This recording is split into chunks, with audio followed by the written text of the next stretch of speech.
डोडा में हमारी कोविड की पोजीशन दिन प्रतिदिन स्टेबल होती जा रही है। हमारा पॉजिटिविटी रेट घट गया है। इस समय पिछले अगर हफ्ते के हम आंकड़े लें तो 4.2% हमारा जो पॉजिटिविटी रेट है वो आ गया है। इसके अलावा अगर लास्ट वीक की हम बात करें तो 364 केसेस हमारे पॉजिटिव आए थे और उसके कंपैरिजन में 429 केस हमारे रिकवर हो गए हैं इस दौरान, इस पिछले हफ्ते में। तो ओवरऑल पोजीशन अच्छी है और इम्प्रूवमेंट की तरफ हम बढ़ रहे हैं। वैक्सीनेशन जो हमारे लिए बड़ा इम्पोर्टेंट फोकस रहा है, उसमें मेडिकल डिपार्टमेंट में हमारे एडमिनिस्ट्रेशन ने हर तरह से कोशिश की गई है लोगों में अवेयरनेस की जाए और इनएक्सेसिबल एरियाज़ में, दूर दराज एरियाज़ में टीमें पहुंची जाएं और हमारी पोजीशन काफ़ी इम्प्रूव हुई है। अगर मैं पिछले 1 महीने की बात करूं तो जो पोजीशन 1 महीना पहले थी वो 43-44% वैक्सीनेशन थी 45 के ऊपर, आज वो 70 क्रॉस कर गई है, 70%। और ये कुछ 26% जो हमारा इंक्रीज़ हुआ है पिछले 1 महीने में, ये पूरी यूटी में सभी डिस्ट्रिक्ट में सबसे हाईएस्ट परसेंटेज गेन हुई है। तो हमारी कोशिश है, डिफ़िकल्ट एरिया है, हिली एरिया है, तो हमारी कोशिश है जितनी जल्दी हो सके हम इसको वैक्सीनेशन का पूरी सैचुरेशन लेवल तक ले आएँ। ऑक्सीजन जनरेशन प्लांट हमारा पूरी कोशिश की जा रही है कि हमारे एरिया में हम सेल्फ सफिशिएंट हो जाएं, फुल कैपेसिटी में हमारा जीएमसी ऑक्सीजन पे निर्भर हो जाए। उसके लिए 750 एलपीएम का आपको ऑलरेडी पता है कि प्लांट हमारा ऑलरेडी कमीशन हो चुका है। उसके अलावा एक और 750 एलपीएम का हमारा सारा मटेरियल आ चुका है और कुछ ही दिन में उसकी कमीशनिंग स्टार्ट हो जाएगी। तो कुछ ही देर में हमारे पास 750 के 2 ऑक्सीजन जनरेशन प्लांट हमारे पास कमीशन हो जाएंगे। इसके अलावा 2 और ऑक्सीजन जनरेशन प्लांट 1000 एलपीएम के, उनका मटेरियल आना शुरू हो गया हमारे पास।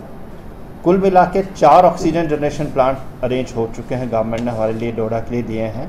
और ये चारों जब फुल कैपेसिटी पे काम करेंगे तो हमारे डोडा के फुल जो 300 बेडेड कैपेसिटी है वो पूरी की पूरी इसको लोड को टेक कर लेगी, जो हमारा डोडा का ऑक्सीजन जनरेशन प्लांट का लोड होगा।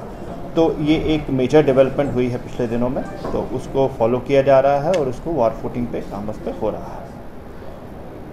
इसके अलावा कोविड केयर सेंटर्स हमारे इस्टेब्लिश हो चुके हैं, उनको स्ट्रेंथन किया जा रहा है। अब वहाँ पे रैपिड एंटीजन टेस्ट, जिसको रैट बोलते हैं, वो भी उन सेंटर्स पे स्टार्ट हो गया है।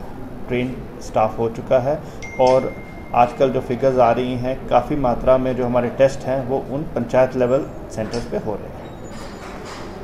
टेस्टिंग हमारी काफ़ी इंक्रीज़ हो चुकी है।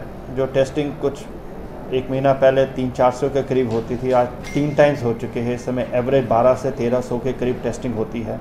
एंट्री पॉइंट पे टेस्टिंग हो रही है और डिफरेंट कैंप्स लग रहे हैं, वहाँ पे टेस्टिंग हो रही है।